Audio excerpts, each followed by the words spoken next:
Stuart Scheller, United States Marine Corps. I'm the current battalion commander for Advanced Infantry Training Battalion. I've been in the Marine Infantry for 17 years. Started my tour with Victor 1-8. It's the current unit that's doing perimeter security, dealing with the mess that's going on there. You can see open source reporting that there was an explosion and some people were killed. I know through my inside channels that one of those people that were killed was someone that I have a personal relationship with. Won't go into more details because the families are still being notified. Not making this video because it's potentially an emotional time. Making it because I have a growing discontent and contempt for my perceived ineptitude at the foreign policy level, and I want to specifically ask some questions to some of my senior leaders. And I'll say, as a person that's not at 20 years, I feel like I have a lot to lose. If you play chess, you can only see 2 to 3 moves out because there's too many variables. I thought through if I post this video, what might happen to me, especially if the video picks up traction, if I have the courage to post it. But I think what you believe in can only be defined by what you're willing to risk. So if I'm willing to risk my current battalion commander seat, my retirement, my family's stability, to say some of the things that I want to say, I think it gives me some moral high ground to demand the same honesty, integrity, accountability from my senior leaders. And so I want to start with, we'll just use the Marine Corps.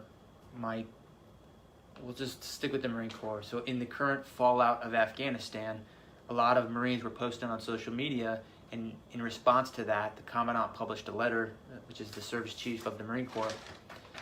And I want to read from it. It was dated 18 August, so only a week ago. The Commandant, sir, you wrote, "Some of you may be struggling with the simple question, was it all worth it? We want you to know that your service is meaningful, powerful, and important. You fought for the Marine to your left and the Marine to your right. You never let them down." Then you go on to say that if we're struggling, we should seek counseling, which I get it. People have killed people.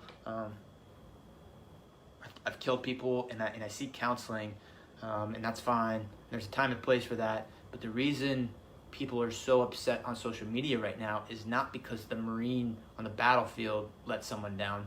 That service member has always rose to the occasion and done extraordinary things. People are upset because their senior leaders let them down, and none of them are raising their hands and accepting accountability or saying, we messed this up. If an 05 battalion commander has the simplest live fire incident EO complaint, boom, fired.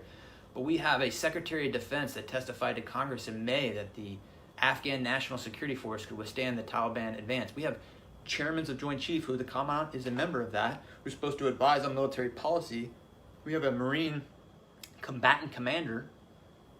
All of these people are supposed to advise, and I'm not saying we've got to be in Afghanistan forever, but I am saying, did any of you throw your rank on the table and say, hey, it's a bad idea to evacuate Bagram Airfield, the strategic air base, before we evacuate everyone? Did anyone do that? And when you didn't think to do that, did anyone raise their hand and say, we completely messed this up? I've got battalion commander friends right now that are posting similar things, and they're saying, wondering if all the lives were lost and if it was in vain, all those people that we've lost over the last 20 years.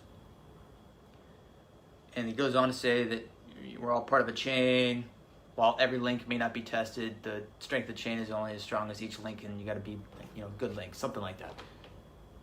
And what I'll say is, from my position, potentially all those people did die in vain if we don't have senior leaders that own up and raise their hand and say, we did not do this well in the end.